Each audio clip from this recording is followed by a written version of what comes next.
إن الحمد لله نحمده ونستعينه ونستغفره ونعوذ بالله من شرور أنفسنا ومن سيئات أعمالنا من يهده الله فلا مضل له ومن يضلل فلا هادي له وأشهد أن لا إله إلا الله وحده لا شريك له وأشهد أن محمدا عبده ورسوله أما بعد فإن خير الحديث كتاب الله وخير الهدي هدي محمد صلى الله عليه وسلم وشر الأمور محدثاتها وكل محدثة بدعة وكل بدعة ضلالة وكل ضلالة في النار.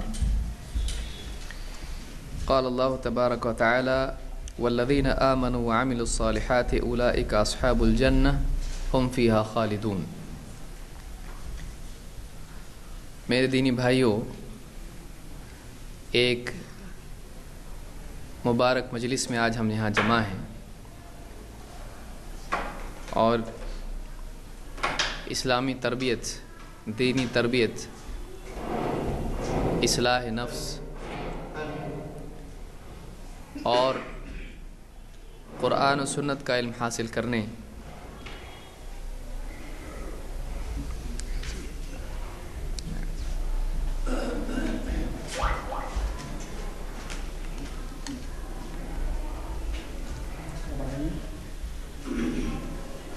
قرآن و سنت کی روشنی میں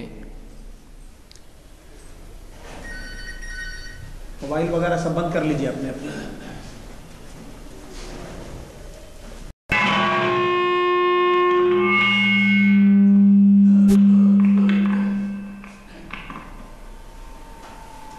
قرآن و سنت کی روشنی میں اپنے آپ کو صحیح منہج پر لانے کے لیے اپنے سوچ اور اپنے عمل کو اللہ اور اس کے رسول کی تعلیمات کے مطابق بنانے کے لیے آج یہاں جمع ہے۔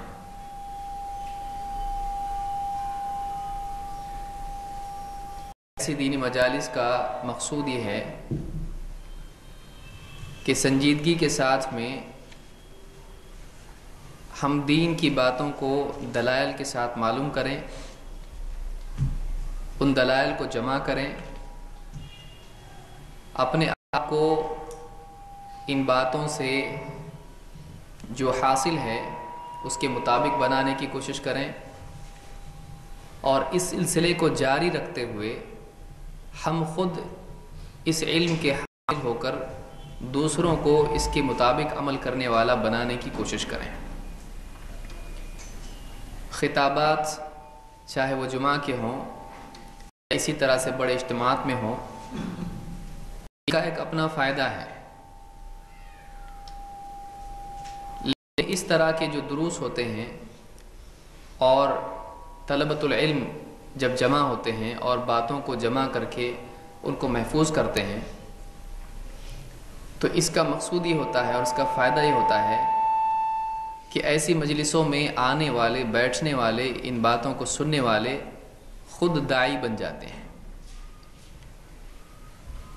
خطابات میں عام طور سے ایک آدمی جو بھی بات سنتا ہے اس بات کا اس کے قلب پر ایک اثر پڑتا ہے، اس کے دل پر اس کا ایک اثر پڑتا ہے اور وہ اثر لے کر گھر جاتا ہے، نتیجے میں اس کی زندگی میں دین آتا ہے، ان ساری باتیں اس کو یاد نہیں رہتی ہیں، اس میں سے بہت تھوڑا حصہ اس کو یاد رہتا ہے اور تھوڑا تھوڑا وقت جب گزر جاتا ہے کچھ وقت کے بعد میں بہت ساری باتیں اس میں سے اور بھی بھول جاتا ہے۔ ان دروس کا مقصد یہ ہے کہ ہم لوگ ایسے دروس، ایسی مجالس میں بیٹھیں اور ایک ایک بات کو نوٹ کرتے چلے جائیں اور یہ بات جب ہمارے پاس محفوظ ہو جائے گی تو پھر آگے جا کر چاہے وہ گھر میں ہو یا پھر دوست احباب میں ہو، ان باتوں کو اگر ہم یاد کر لیتے ہیں، ان نکات کو یاد رکھتے ہیں تو پھر دوسروں تک بھی اس کو ہم پہنچا سکتے ہیں۔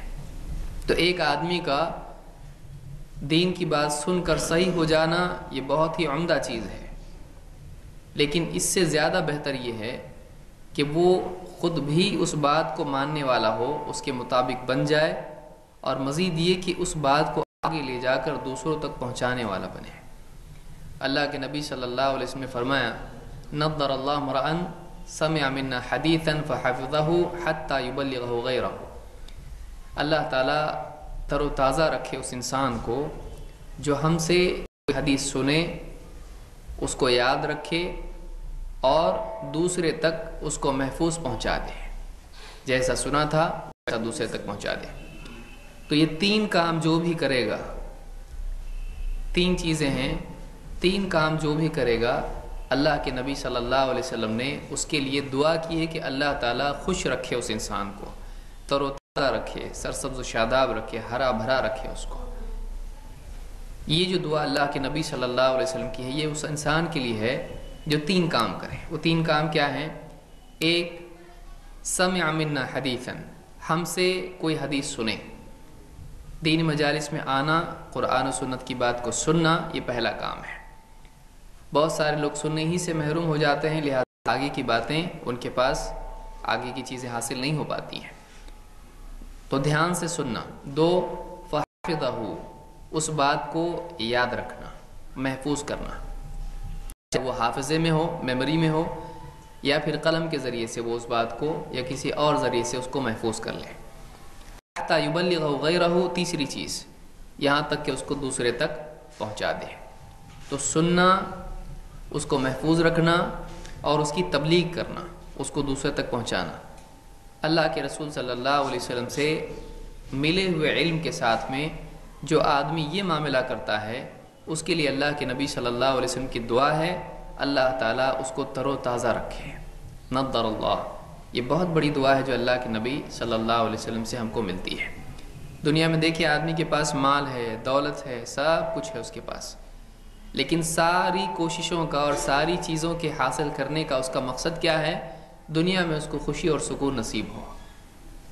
دنیا میں آدمی کو اگر سب مل جائے اور یہاں پر سکون نہ ملے تو ان ساری چیزوں کا پانا اس کے کوئی فائدے کا نہیں ہے، بلکہ وہ خود اس کے لیے ایک بوجھ بن جاتا ہے، مزید فکر کا سامان ہو جاتا ہے۔ اگر ایک آدمی کے پاس کچھ نہ ہو لیکن اس کی زندگی میں سکون ہو، یہ سب سے سمجھدار اور سب سے خوش قسمت آدمی ہے۔ یہ کس آدمی کے لیے ہے؟ نبی صلی اللہ علیہ وسلم کی باتوں کو سننے والا، ان باتوں کو محفوظ رکھنے والا، ان باتوں کو دوسروں تک پہنچانے والا۔ تو یہ باتیں یاد رکھیں۔ تو ان دروس کا جو ہمارے آج اور اس کے بعد بھی جب ہونے والے ہیں، ان دروس کا مقصد یہ ہے کہ ہم قرآن و سنت کی بات کو سنیں، یاد رکھیں، اپنی اور دوسروں کی اصلاح کی نیت سے ہم یہ ذہن میں رکھیں کہ یہ باتیں ہم محفوظ رکھیں گے، ہم اپنے آپ کو ان کے مطابق بنائیں گے جیسے اللہ اور اس کے رسول نے ہم کو بتایا ہے، اور ہم دوسروں تک بھی اس کو پہنچائیں گے۔ تو یہ سمجھ لیجئے ایک چھوٹا سا ہمارا 1 یا 2 دن کا مدرسہ ہے، جس میں جتنا بھی علم ہم کو قرآن و سنت کا ملتا ہے، ہم اس نیت سے اس کو لیں گے کہ دوسروں تک بھی اس کو پہنچائیں گے۔ کوئی نہ صحیح ہمارے گھر میں ہم اس کو نافذ کرنے کی کوشش کریں گے۔ جو آیت میں نے پڑھی ہے اور جو عنوان ہمارا آج کا ہے، وہ عنوان یہ ہے کہ دینی بے راہ روی یا دینی کمزوری، دینی خرابی، اس کے اسباب اور اس کا علاج۔ ایک انسان میں دینی برائیاں کیوں آتی ہیں، کہاں سے آتی ہیں؟ کیوں ایک آدمی دین پر نہیں چلتا ہے؟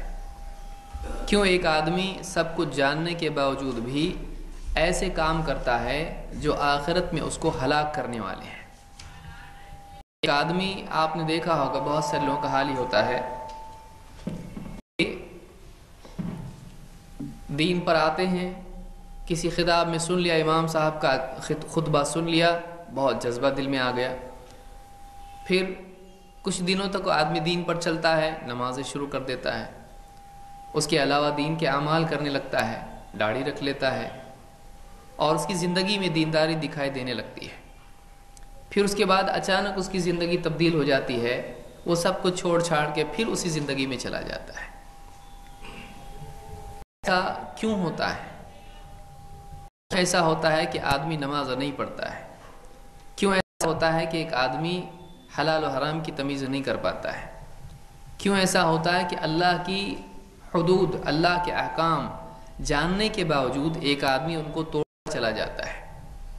اخلاقی اعتبار سے گراوٹ کیوں آتی ہے؟ یہ ساری چیزیں جو ہیں یہ آدمی کو دنیا میں اللہ کے نزدیک ناکام اور آخرت میں برباد کرتی ہیں۔ اس کے اسباب کیا ہیں؟ بے دینی کے اسباب کیا ہیں اور بے دینی کا علاج کیا ہے؟ ایک بہت بڑا موضوع ہے، کچھ باتیں سرسری طور پر ہم تھوڑے سے وقت میں دیکھنے کی کوشش کریں گے۔ سب سے پہلی چیز یاد رکھیں کہ ایک آدمی کا یہ سمجھنا کہ ہم مسلمان ہیں بس ہم جنت میں جائیں گے، اس طرح سے اس کا سمجھ لینا کہ میرا نام مسلمان کا نام ہے، میں اپنے آپ کو مسلمان مانتا ہوں، میں اسلام کو تسلیم کرتا ہوں، جنت میں جانے کے لیے صرف اتنا کافی نہیں ہے، بلکہ جنت میں جانے کے لیے یہ بھی ضروری ہے کہ آدمی مسلمان ہونے کے ساتھ ساتھ ایمان والا ہونے کے ساتھ ساتھ عمل بھی کرتا ہو۔ لہٰذا اللہ تعالیٰ نے جنت میں جانے والوں کے سلسلے میں 2 باتیں یا 2 شرطیں بتائی ہیں۔ اللہ نے فرمایا سورہ البقرہ آیت نمبر 82 میں اللہ نے فرمایا والذین آمنوا وعملوا الصالحات، جو لوگ ایمان لائے اور جنہوں نے نیک اعمال کیے، اولئک اصحاب الجنہ، یہ جنت والے لوگ ہیں، ہم فیہا خالدون، اور یہ اس جنت میں، ان کی جنتوں میں ہمیشہ ہمیشہ رہیں گے۔ اس آیت میں اللہ تعالیٰ نے جنت میں جانے کے اعتبار سے 2 باتیں بتائی ہیں، ایک ایمان اور دوسرے عمل صالح۔ لہٰذا یہ سمجھ لینا کہ میرے پاس ایمان ہے میں جنت میں جاؤں گا، بلا شبہ جنت میں دخول کے اعتبار سے ایمان کافی ہے، خلود کے اعتبار سے ایمان کافی ہے، لیکن یہ ضروری نہیں ہے کہ ایک آدمی عمل نہ کرتا ہو، برے اعمال کر کے دنیا سے جائے تو سیدھے جنت میں جائے گا۔ اللہ تعالیٰ اگر معاف کر دے تو جائے گا، لیکن قوی امکان اس بات کا ہے کہ وہ آدمی اپنے برے اعمال کی وجہ سے جہنم میں جائے اور پھر اس کے بعد میں سزا پانے کے بعد جنت میں جائے۔ تو کون آدمی ہے جو اپنے آپ کو اس چیز کے لیے تیار کرتا ہے؟ کون آدمی ہمت رکھتا ہے کہ وہ جہنم میں جائے؟ ہر آدمی کی تمنا ہے کہ وہ سیدھے جنت میں جائے۔ اگر آدمی کو ایسا چاہیے کہ اللہ تعالیٰ جہنم میں ڈالے بغیر اس کو جنت میں ڈالے، اس کو چاہیے کہ وہ اپنے ایمان کی اصلاح کے ساتھ ساتھ، اپنے ایمان کی صحت کے ساتھ ساتھ اپنے اعمال کو بھی صحیح کرے۔ تو اس آیت سے بات معلوم ہوئی کہ جنت میں جانے کی 2 شرطیں ہیں، ایک ایمان یعنی صحیح عقیدہ، اور 2 عمل صالح، وہ اعمال جو اللہ کے نبی صلی اللہ علیہ وسلم کی شریعت کے مطابق ہوں۔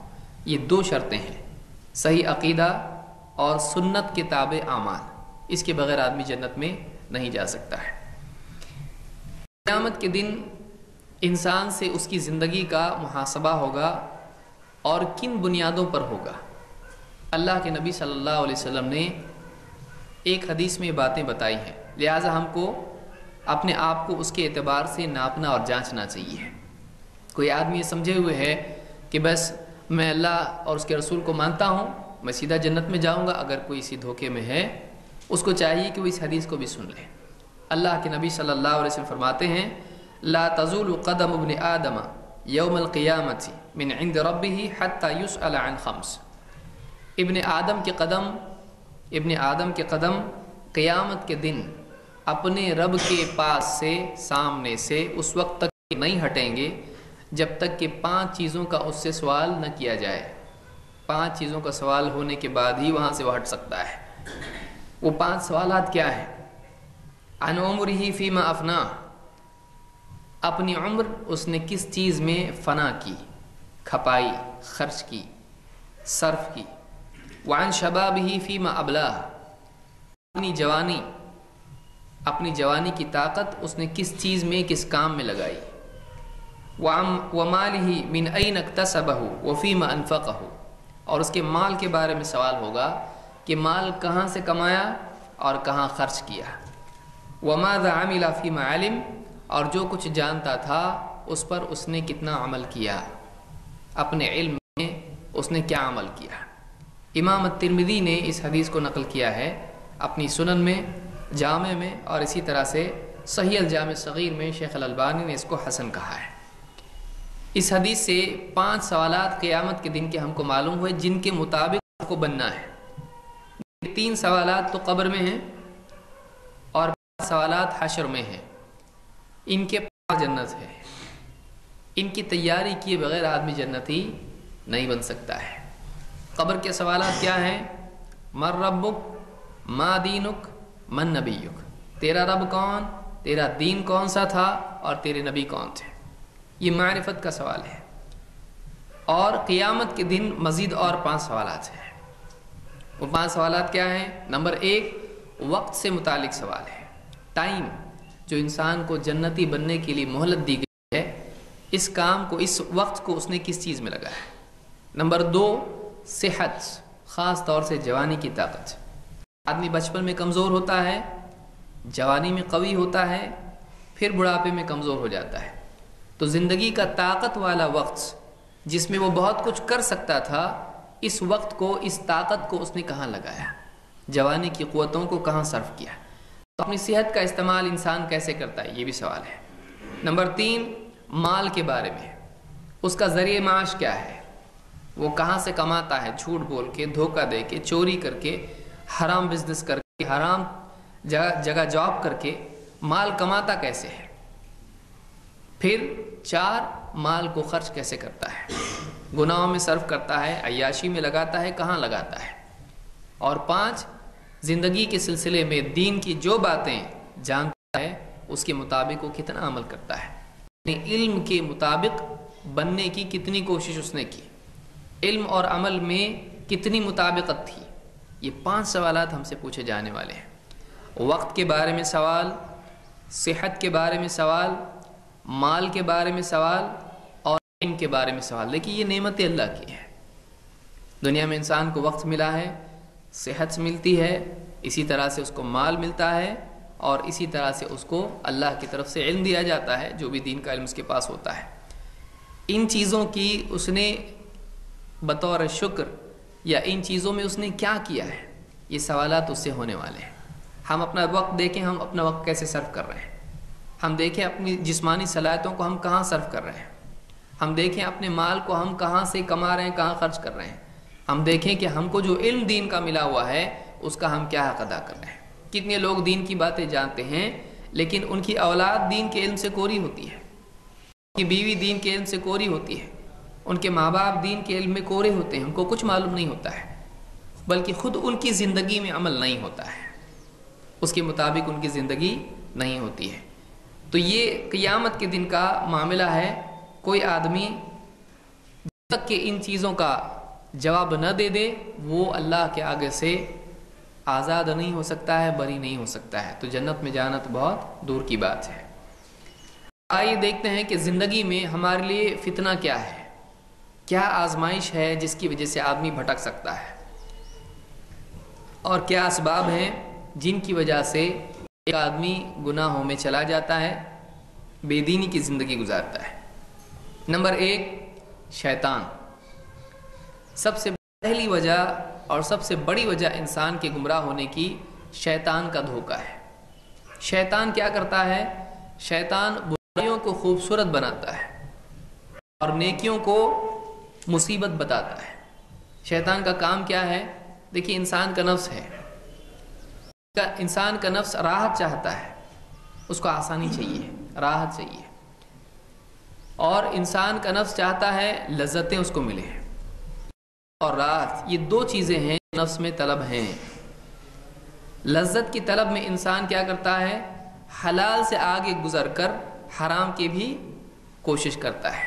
مال چاہیے، نفس کی خواہشات ہیں، آدمی اس کے حصول کے اللہ کی حدوں کو توڑ کے آگے نکل جاتا ہے. انسان کو راحت چاہیے، نفس کو راحت چاہیے.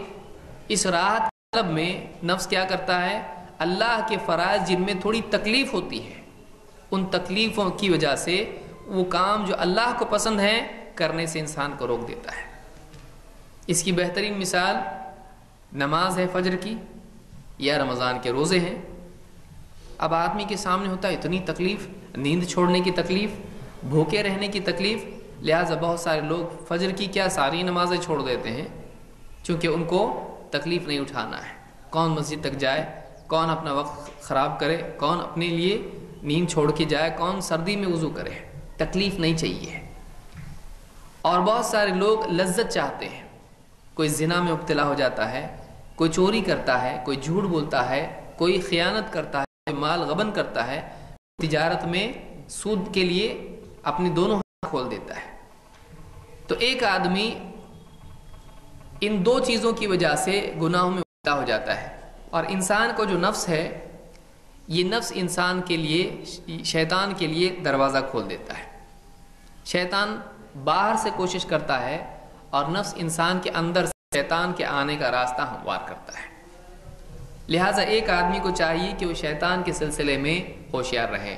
اللہ تعالیٰ فرماتا ہے ان الشیطان لکم عدو فاتخذوہ عدوا، شیطان تمہارا دشمن ہے لہذا تم اسے اپنا دشمن ہی بنائے رکھو.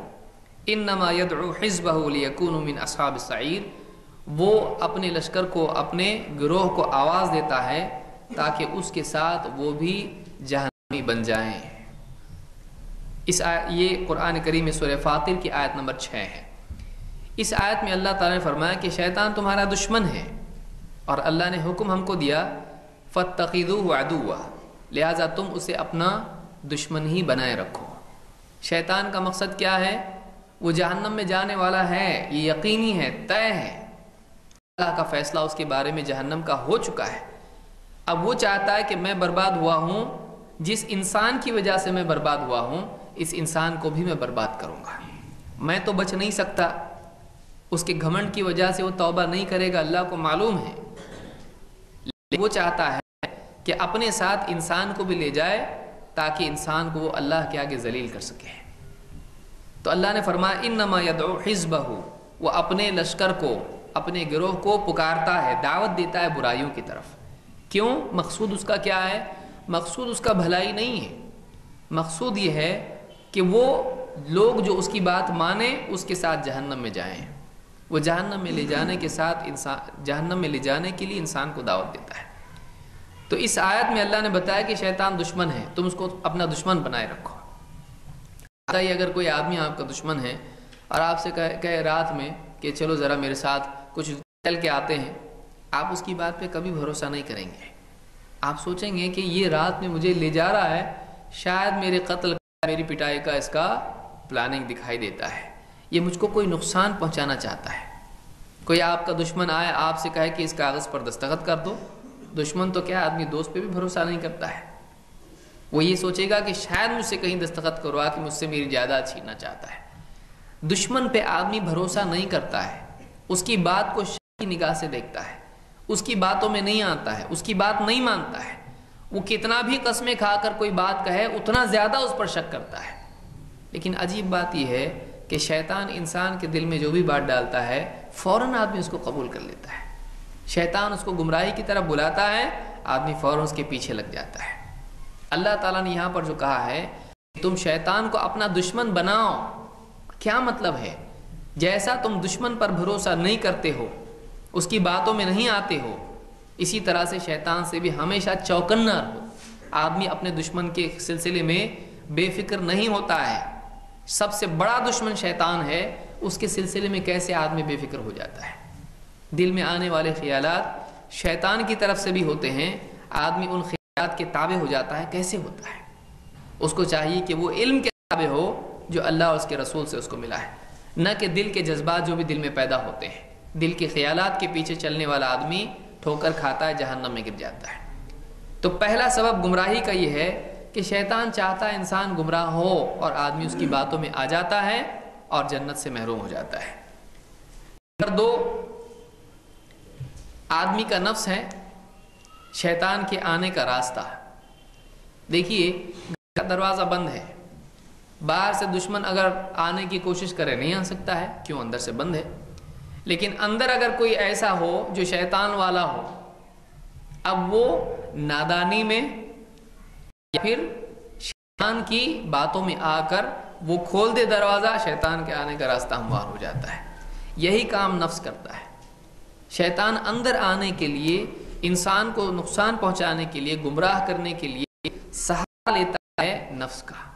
نفس کو ورغلاتا ہے، نفس کے اندر لذت اور راحت کی جو طلب ہے اس طلب کا استعمال کرتے ہوئے اس کو بڑے بڑے خواب دکھاتا ہے، اس کو امیدیں دلاتا ہے، اس کو تمنائیں دلاتا ہے.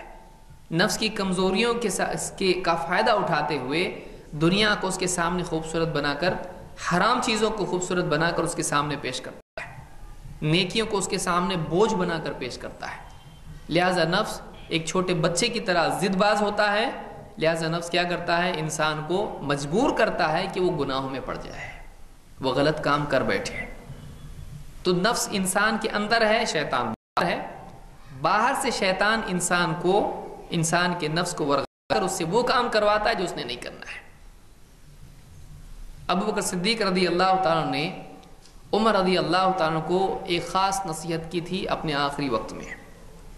کہا تھا ان اول ما احذرک نفسک التی بین جنبیک, سب سے پہلی چیز جس کے سلسلے میں تم کو خبردار کرتا ہوں وہ تمہارے دونوں شانوں کے درمیان جو تمہارا نفس ہے وہی ہے.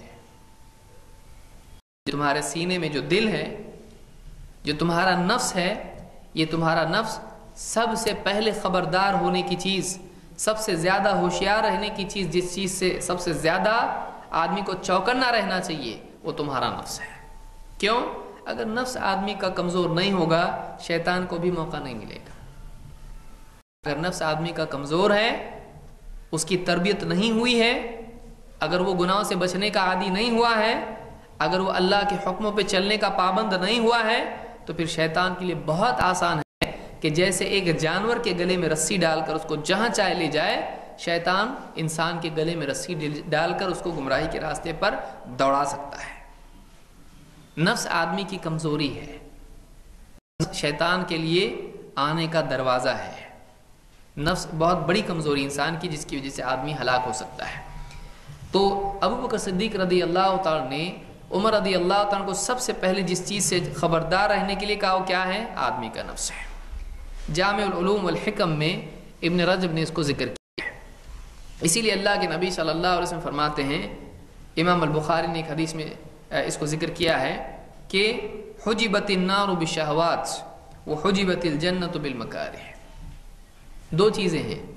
آپ فرماتے ہیں کہ جہنم کو ایسی چیزوں نے ڈھانپ رکھا ہے جو شہوتوں والی ہے, یعنی جہنم شہوتوں سے ڈھکی چھپی ہے.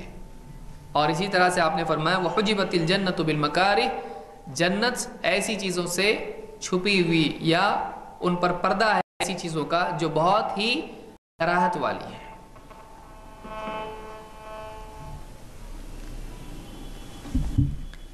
کہ ایک آدمی جنت میں اس کو جانا ہے, لیکن جنت میں جانے کے لیے بیچ میں پردہ ہے. کن چیزوں کا؟ مکروہات کا, ایسے اعمال, ایسے احکام جو نفس پر بڑے بھاری ہیں. آدمی اس کو پار نہیں کر پاتا ہے, لہٰذا جنت میں نہیں جا پاتا ہے. اس کے لیے ایک پل ہے جو اس کو کراس کرنا ہے. وہ کیا ہے؟ ایسے اعمال جو نفس پر بھاری ہیں. اگر اس سے پار ہو کے آگے نہیں جاتا ہے وہ جنت میں نہیں جا سکتا ہے. اس کے لیے ایک پردہ ہے, اس پردے کو ہٹاتا نہیں ہے, پار نہیں جاتا ہے, جنت میں نہیں جاتا ہے. اس پردے کو دیکھ کے آدمی رک جاتا ہے. جنت کے آگے ایک پردہ ہے, جنت کی نعمتیں اس کے پار ہیں, چھپی ہوئی ہیں. پردہ جو ہے وہ کون سا پردہ ہے؟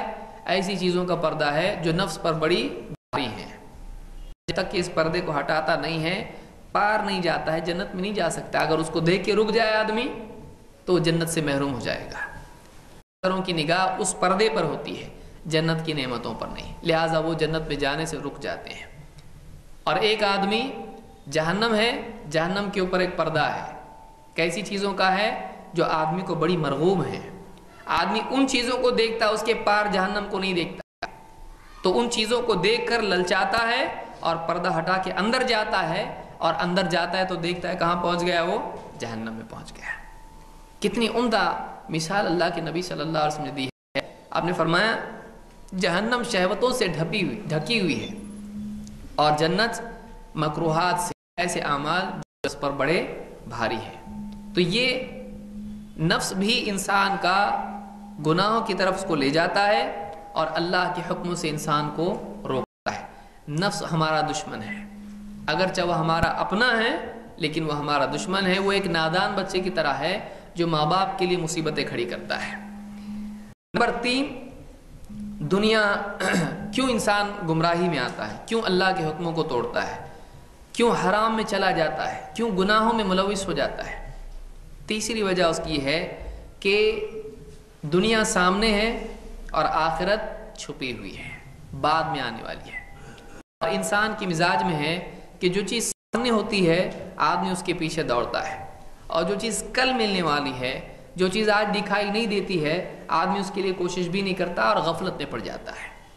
تو تیسری چیز گمراہی کی، گناہوں کی اور بے دینی کی، بے عملی کی تیسری وجہ یہ ہے کہ ایک آدمی کے سامنے آخرت آج نہیں ہے، جنت آج نہیں ہے، جہنم آج نہیں ہے، بلکہ دنیا کی زیب و زینت اس کے سامنے ہے۔ دنیا کا مال، دنیا کے خزانے، دنیا کے گھر، دنیا کی تجارتیں، دنیا کی عورتیں، دنیا کا مال و دولت، سب دنیا کا سامنے ہے۔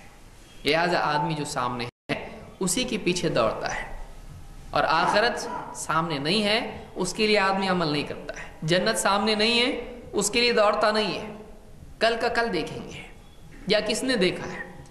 جہنم سامنے نہیں ہے، لہذا آدمی کے اندر فکر بھی پیدا نہیں ہوتی ہے۔ تو دنیا کا سامنے ہونا اور آخرت کا چھپا ہونا بھی آدمی کی بے دینی کا ایک سبب ہے۔ اللہ تعالیٰ قرآن کریم میں فرماتا ہے کلا بل تحبون العاجلہ وتذرون الآخرہ، سورہ القیامہ آیت نمبر 20 اور 21۔ اللہ نے فرمایا ہرگز نہیں، بل تحبون العاجلہ، بلکہ تم عاجلہ کو زیادہ پسند کرتے ہو۔ عاجلہ کہتے ہیں وہ چیز جو جلدی آتی ہے، جلدی ملتی ہے، اور آخرہ کہتے ہیں اس چیز کو جو اخیر میں ہے یا بعد میں ہے۔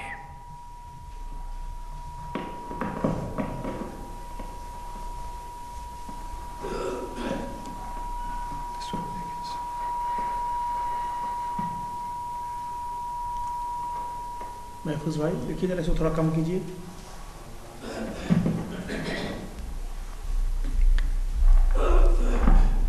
اللہ نے فرمایا کلا بل تحبون العاجلہ وتذرون الآخرہ، تم اس چیز کو زیادہ پسند کرتے ہو جو جلدی ملنے والی ہے، اور جو چیز بعد میں آنے والی ہے اس کو چھوڑے رکھتے ہو۔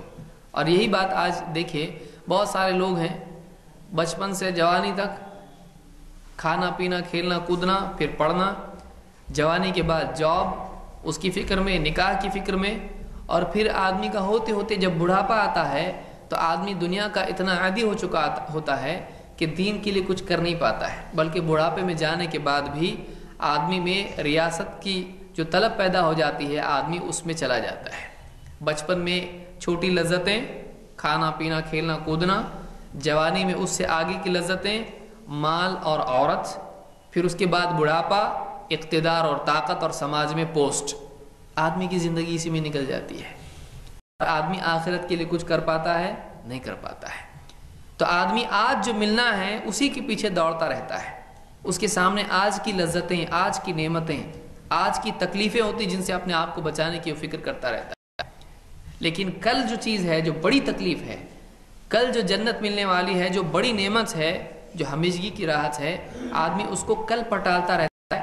ٹھیک ہے جوانی میں دین پر عمل کرنا ہے، آدمی سوچتا ہے ٹھیک ہے جاب مل جائے اس کے بعد دین پر عمل کریں گے، نکاح ہو جائے پھر تھوڑا سیٹل ہو جائیں گے، نکاح ہو جاتا ہے، جاب مل جاتا ہے، بزی ہو جاتا ہے، اوور ٹائم کرنے لگ جاتا ہے، شادی ہو جاتی، نکاح ہو جاتی ہے، 1 سال میں بچہ آ گیا، اب بیوی بچوں میں کھو گیا، ان کے لیے بھاگ دوڑ کرنا، اوور ٹائم کرنا، اسی میں لگ جاتا ہے۔ ایک عمر چلی جاتی، بڑھاپا آ جاتا ہے، بڑھاپے میں پھر جی چاہتا ہے عبادت کرنے کے لیے لیکن جسم ساتھ نہیں دیتا ہے۔ 2 سجدے کرنا ہے وہ بھی بھاگ جاتے ہیں کہ زمین پر سر رکھنے کے بعد اٹھانے کے لیے پوری ایک طاقت لگتی ہے۔ تو آدمی بڑھاپے میں مجبور ہو جاتا ہے، عمل نہیں کر پاتا ہے، یہاں تک کہ بیٹھے بیٹھے اگر ذکر بھی کرے تو حلق سوکھنے لگتا ہے، جسم میں طاقت نہیں ہوتی ہے، قرات کرنے تلاوت کرنے کے لیے جی چاہ رہا ہے لیکن آنکھ سر دکھنا شروع ہو گیا، پڑھنے کے لیے طاقت اتنی نہیں ہے، نماز پڑھنے کے لیے کھڑے ہو کر جھکنا، رکوع سے اٹھنا طاقت نہیں ہے۔ تو آدمی ٹالتا رہتا ہے یہاں تک کہ مجبوری کی عمر میں پہنچ جاتا ہے، آدمی کی زندگی نکل جاتی ہے اور گناہ باقی جاتے ہیں۔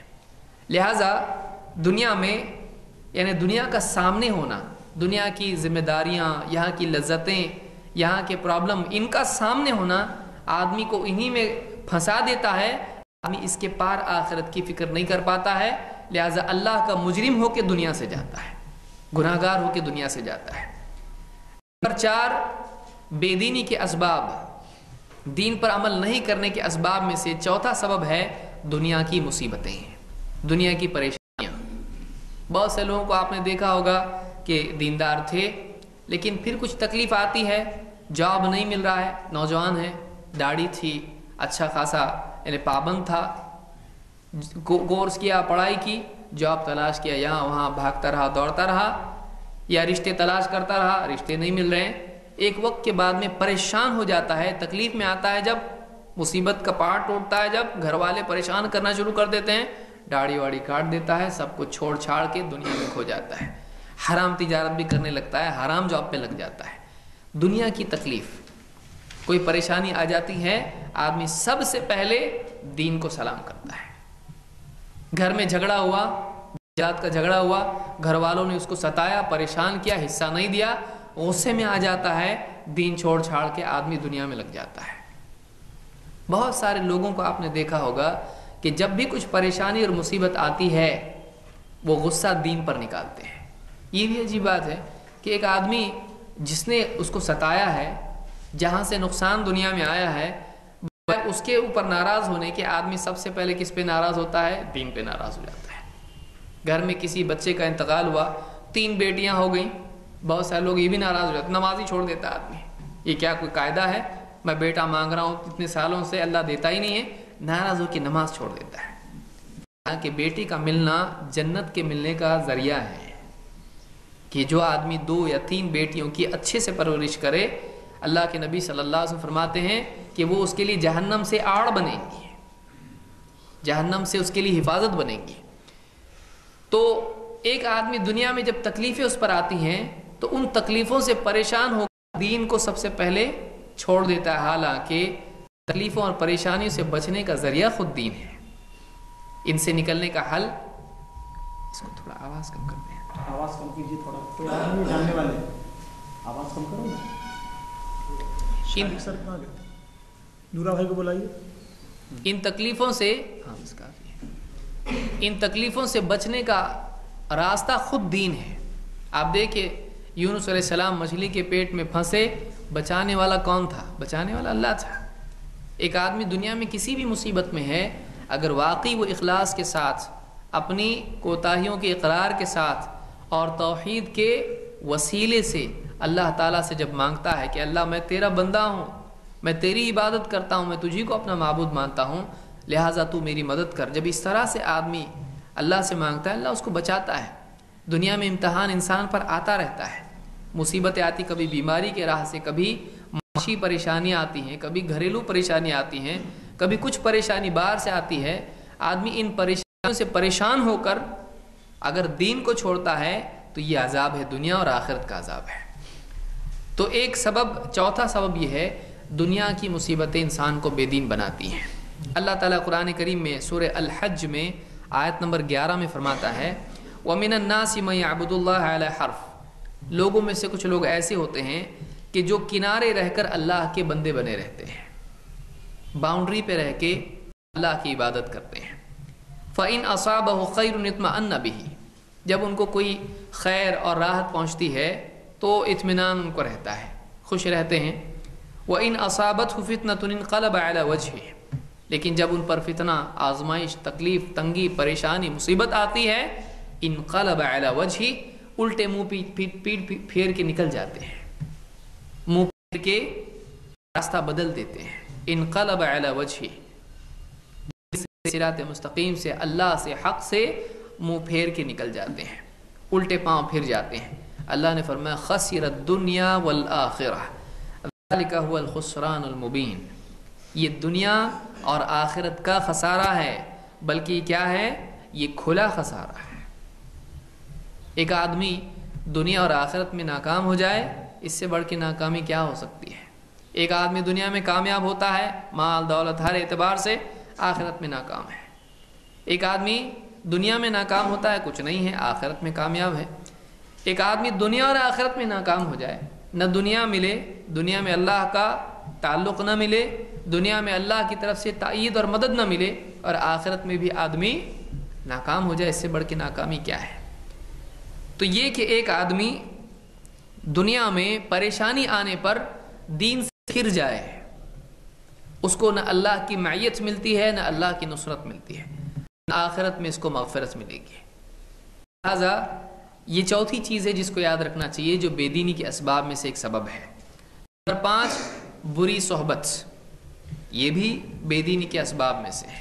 گمراہی کے اسباب میں سے آپ نے دیکھا ہوگا بہت سارے لوگ دیندار ہوتے ہیں، دیندار گھرانوں کے بچے ہوتے ہیں، پھر صحبت بگڑی، کالج میں گیا، ہاسٹل میں گیا، 1 سال بعد جب لوٹا ہے، ماں باپ 6 مہینے بعد جب اس کو دیکھتے ہیں، 5 مہینے بعد دیکھتے ہیں، چھٹیوں میں آتا ہے، داڑھی بیڑی سب صاف کر کے ایک دم جینس پینٹ پہنا، یہ پہنا، اور نماز غائب، سب غائب ہے، سگریٹ پی رہا ہے، پھر شراب بھی پینا شروع کر دیتا ہے، کبھی لڑکیوں کے چکر میں پڑ جاتا ہے۔ بری صحبت کی وجہ سے ایک دیندار انسان بھی بعض اوقات بگڑ جاتا ہے۔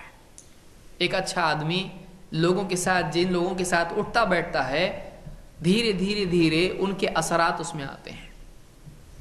ایک آدمی جن لوگوں کے ساتھ بیٹھتا ہے، ان کے اخلاق وہ سیکھ لیتا ہے، ان کی عادات وہ سیکھ لیتا ہے، ان کی صحبت کا اثر اس کے اوپر پڑتا ہے۔ بعض اوقات آدمی سوچتا ہے کہ نہیں، اچھا آدمی تو برے لوگوں پہ، اچھا آدمی بھی اثر ڈال سکتا ہے، لیکن یاد رکھیں قاعدہ الٹا ہے۔ آپ پانی چھوڑیے، ڈھلان پہ سے نیچے آئے گا کہ نیچے سے اوپر جائے گا؟ پانی اگر آپ ڈالیں گے تو وہ اوپر سے نیچے ہی کی طرف آتا ہے۔ عام قاعدہ یہ ہے کہ بری صحبت زیادہ اثر ڈالتی ہے اچھوں پر، اس کو بدلنے کے لیے بہت مشکل پیش آتی ہے۔ اتنا پاورفل آدمی ہونا چاہیے کہ وہ اپنے اطراف کو اپنی دینداری سے اثر ڈال اچھا بنائے۔ یہ بہت مشکل ہوتا ہے۔ واقعی جو آدمی اتنا دیندار ہو، اتنا پاورفل ہو، وہی آدمی اثر ڈال سکتا ہے۔ برف کو آپ ہاتھ میں رکھیے، تھوڑی دیر میں پگھل جائے گا۔ انگارہ رکھیے، تھوڑی دیر میں وہ ٹھنڈا ہو کے راکھ بن جائے گا۔ یہ قاعدہ ہے اللہ کی طرف سے۔ ماحول کا اثر آدمی پر پڑتا ہے، ماحول کا اثر آدمی پر پڑتا ہے۔ بہت کم لوگ ہوتے ہیں جو خود ماحول ہوتے ہیں، جو اپنے اطراف کو بھی متاثر کرتے ہیں۔ اتنا پاورفل آدمی ہونا چاہیے، اندر اتنا اس کا ماحول ہونا چاہیے۔ جس کے اندر دینی ماحول ہوتا ہے اور ایک دم قوی ماحول ہوتا ہے، اس کے دل کی دنیا بالکل دین اور نبوی نور سے مزین ہوتی ہے، وہی آدمی اپنے اطراف کے ماحول کو منور کرتا ہے۔ لیکن عام طور سے قاعدہ کیا ہے؟ ماحول آدمی کو بگاڑ دیتا ہے، بری صحبت آدمی کو بے دین بنا دیتی ہے۔ ویسی زبان ہو جاتی ہے، ویسے ہی اطوار ہو جاتے ہیں، ویسی اعمال ہوتے ہیں۔ کئی لوگ نمازی ہوتے ہیں لیکن بے نمازیوں کے بیچ میں بیٹھتے ہیں، گپ شپ کرنے لگ جاتے ہیں، نمازیں غائب ہو جاتی ہیں۔ ان کی بری صحبت کا نتیجہ نحوست یہ ہوتی ہے کہ وہ اللہ کے حکموں کو توڑ دیتے ہیں۔ لوگ دوستوں کے ساتھ رہتے رہتے ان کے ساتھ سگریٹ بھی پینا شروع کر دیتے ہیں، اور ان کے ساتھ رہتے رہتے شراب بھی پینے لگ جاتے ہیں۔ تو بری صحبت بہت بڑا سبب ہے، بہت بڑا سبب ہے۔ اللہ کے نبی صلی اللہ علیہ وسلم فرماتے ہیں، الرجل علی دین خلیلہ فلینظر احدکم من یخالل۔ آدمی اپنے دوست کے دین پر ہوتا ہے، لہٰذا تم میں سے ہر ایک کو دیکھ لینا چاہیے کہ وہ کس سے دوستی کیے ہوئے ہے، وہ کیسے لوگوں سے دوستی کیے ہوئے۔ ماں باپ کو بھی دیکھنا چاہیے کہ ہمارے بچے ان کے دوست کیسے ہیں۔ آدمی کی پہچان اس کے دوست ہوتے ہیں۔ تو بہت سارے لوگ کالج وغیرہ میں پڑھتے ہیں، جاب کرتے ہیں، تو جیسی سنگت، مشہور بات ہے، جیسی سنگت ویسی رنگت، جیسے لوگوں کے بیچ میں آدمی رہتا ہے انہی جیسا وہ بن جاتا ہے دھیرے دھیرے، اس کو خود کو احساس نہیں ہوتا ہے۔ بری صحبت کا نقصان ایک یہ ہے کہ خود اس کو احساس نہیں ہوتا ہے کہ بہت ساری چیزیں میرے اندر دوسروں کی آ چکی ہیں۔ اس حدیث کو امام ابو داؤد اور ترمذی نے روایت کیا، اور صحیح الجامع صغیر میں شیخ ناصر الدین الالبانی نے، جو کہ بہت بڑے محدث گزرے اس دور کے، انہوں نے اس حدیث کو حسن کہا ہے۔ تو پانچویں چیز معلوم ہوئی بے دینی، گناہوں کی اور برائی میں مبتلا ہونے کی، اللہ کے حکموں کو توڑنے والا بننے کی وجہ یہ ہے کہ ایک آدمی بری صحبت میں مبتلا ہو جاتا ہے۔ نمبر 6، مجرد اللہ کی رحمت پر اعتماد کر لینا۔ یہ بھی شیطان کے دھوکوں میں سے ایک دھوکہ ہے۔ بہت سارے لوگ عمل نہیں کرتے ہیں، نماز چھوڑ دی اور عبادات چھوڑ دی، اللہ کے حکموں کو توڑنا شروع کر دیتے ہیں، گناہ کرتے ہیں۔ جب ان سے کہا جاتا ہے کہ آپ یہ غلطی کیوں کر رہے ہیں، آپ اس کو چھوڑ دیجئے، یہ بہت غلط کام ہے، آپ یہ حکم کیوں نہیں ادا کرتے، اللہ تعالیٰ کا پورا کیوں نہیں کرتے، فوراً ان کے ذہنوں میں کیا آتا ہے، اللہ غفور الرحیم ہے۔ تو اللہ کی رحمت پر نگاہ رکھنا اور اپنی ذمہ داری پر، اللہ کی شریعت پر نگاہ نہیں رکھنا، یہ بھی ایک عذاب ہے، یہ بھی ایک گمراہی ہے۔ ایک انسان کی نگاہ اللہ کی رحمت پر ہو لیکن اللہ کی شریعت پر نہ ہو، اللہ کے رسول صلی اللہ علیہ وسلم کی سنت پر نہ ہو، اپنی ذمہ داری پر نہ ہو، تو ایسا آدمی خود گمراہ ہے، کیونکہ اللہ کے نبی صلی اللہ علیہ وسلم نے یہ نہیں سکھایا، بلکہ اللہ تعالیٰ نے یہ بتایا کہ یہ شیطان کے دھوکوں میں سے ایک دھوکہ ہے۔ اللہ تعالیٰ فرماتا ہے یعدہم ویمنیہم وما یعدہم الشیطان الا غرورا۔ اللہ تعالیٰ سورہ نساء آیت نمبر 120 میں فرماتا ہے یعدہم ویمنیہم، شیطان وعدے کرتا ہے اور امیدیں دلاتا ہے، تمنائیں دلاتا ہے۔ شیطان وعدہ کرتا ہے، ارے کچھ نہیں ہوتا، اللہ مغفرت کرنے والا ہے، ارے کچھ نہیں ہوتا ہے، ایک لمبی عمر تیرے پاس پڑی، ابھی جوانی میں بڈھا بن جائے گا داڑھی رکھ کے، ابھی جوانی میں، ابھی یہ کوئی عمر ہے تیری تقویٰ کی، ابھی تو لذتیں اٹھانے کی زندگی ہے، بعد میں جب تو بوڑھا ہو جائے گا، جب لذتوں کا وقت ہی نہیں رہے گا، تب سب چھوڑ دینا، تب عبادت کرنا، تب حکموں پہ عمل کرنا اللہ تعالیٰ کے، ابھی کوئی عمر ہے تیری کرنے کی۔ تو شیطان آدمی کو وعدے کرتا ہے اور تمنائیں دلاتا ہے، اللہ بڑا غفور و رحیم ہے، دیکھ اللہ تعالیٰ نے فلاں کی بھی مغفرت کر دی۔ ایسی حدیثیں جو عام حالات میں یاد نہیں رہتی ہیں، گناہ کے وقت وہ یاد آ جاتی ہیں کہ اب گناہ کرے، بعد میں توبہ کر لینا، کیوں؟ اس لیے کہ اللہ تعالیٰ توبہ کرنے والوں کی توبہ قبول کرتا ہے۔ تو شیطان وعدے کرتا ہے، امیدیں اور تمنائیں دلاتا ہے، زندگی کے لمبا ہونے کی امید، موقع ملنے کی امید، اللہ کی رحمت کی امید۔ اسی طرح سے بعض اوقات تو یہ امید اور بھی بڑھ جاتی ہے کہ اللہ کے نبی صلی اللہ علیہ وسلم سفارش کرنے والے ہیں، یہ امید، یا فلاں بابا کے رشتہ دار ہیں، یہ امید، فلاں بزرگ کے ہم نسل میں سے ہیں، یہ امید، ہم سید ہیں، یہ امید۔ شیطان جھوٹے جھوٹے وعدے انسان سے کر کے، تمنائیں دلا کے اس کو گناہوں میں مبتلا کرتا ہے۔ اللہ فرماتا ہے یعدہم ویمنیہم وما یعدہم الشیطان الا غرورا۔ شیطان وعدے کرتا ہے، تمنا اور امیدیں دلاتا ہے، لیکن شیطان کا وعدہ سوائے دھوکے کے اور کچھ نہیں ہے۔ شیطان کا وعدہ، اللہ نے کیا کہا، دھوکہ ہے۔ ایک آدمی کی جہالت اس سے زیادہ کیا ہوگی کہ وہ اللہ اور اس کے رسول کے وعدے اور حکم کے مقابلے میں شیطان کے وعدے اور اس کے حکم کو ماننے لگ جائے۔ اس نے انتخاب کس کا کیا، چنا کس کو اس نے۔ تو اس بات کو یاد رکھیں کہ شیطان امیدیں اور وعدے دلاتا ہے، وعدے بتاتا ہے اللہ کی طرف سے، اور حدیثوں کے، آیتوں کے غلط مطلب ذہن میں ڈالتا ہے، ایسا مطلب ڈالتا ہے جو عمل کی بجائے بے عملی کی طرف لے جائے، جو نیکیوں کی بجائے گناہوں کی طرف لے جائے۔ تو یہ ایک گمراہی ہے۔ یہ 6 باتیں ہم نے دیکھی جو آدمی کے دین ہونے کے اسباب میں سے ہیں۔ میں کا پھر سے اعادہ کرتا ہوں۔ نمبر 1، شیطان کا فتنہ۔ وہ فتنہ کیا ہے؟ برائیوں کو خوبصورت بنا کے پیش کرنا۔ اس کی بہترین مثال آپ کے سامنے کیا ہے؟ آدم علیہ السلام کا قصہ۔ وہ پیڑ جس کا پھل کھانے کے بعد اللہ تعالیٰ کی طرف سے نتیجہ کیا تھا کہ جسم کا کپڑا اتر جائے گا، لباس اتر جائے گا، اور وہ جنت سے محروم ہو کے دنیا میں آئیں گے۔ لیکن شیطان نے کیا بتایا؟